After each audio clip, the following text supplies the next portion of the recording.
President Aquino has described as fruitful his just concluded one-day working visit to Japan. The president returned home late last night. This report. President Aquino returned to Manila after a fruitful one-day working visit to Japan. Nagbabalik po tayo matapos ang ating maikling ngunit talagang makabuluhang pagbisita sa Japan. Tumungo po na umaasang makakapag-uwi ng magagandang balita para sa ating mga kababayan. Hindi nga po tayo nabigo sa ating biyahe. Both countries have agreed to enhance cooperation to ensure peace and economic stability in the region.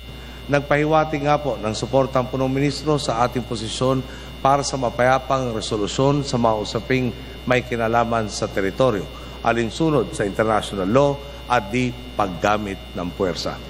Ipinabatid din niya ang hangaring suriin ang posibilidad ng mas maigting na ugnayan sa seguridad at pagsulong ng stabilidad sa ating mga karagatan.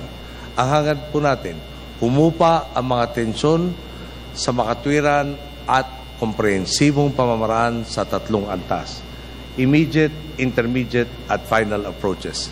Ito po ang nilatag ng ating bansa. Among the good news of his meeting with Prime Minister Shinzo Abe are the plans of the Japanese government to accept more Filipino nurses, caregivers, and household service workers, the apprenticeship program to train in technical and vocational education. The president said this would open more opportunities for Filipino workers in the Philippines when Japan Automotive Industry opens manufacturing firm in the country. Sa patuloy nga na pag-arangkada ng ating ekonomiya, hindi nga po maikakailang lalong lumalakas ang kumpiyansa ng mga mamumuhunan sa atin. Binanggit nga po ni Prime Minister Abe ang interes ng mga kumpanyang Hapon tulad ng mga nasa automotive industry na magsimula ng manufacturing o magparami ng manufacturing operations sa ating pambansa.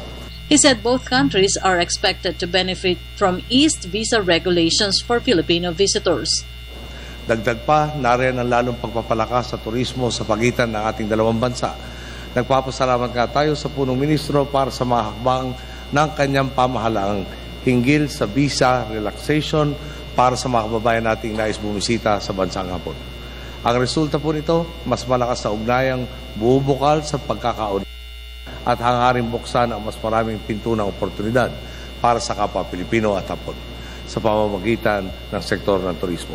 The president is thankful to Japan's contribution to the country's economy and support to further boost peace and growth in Mindanao. The president personally invited Prime Minister Abe to the upcoming Philippine Development Forum in September this year to be held in Davao. Meanwhile, Malacanang defended that the more than 8 million pesos spent for the president's working visit to Japan is justifiable. For the People's Television, Rocky Ignacio.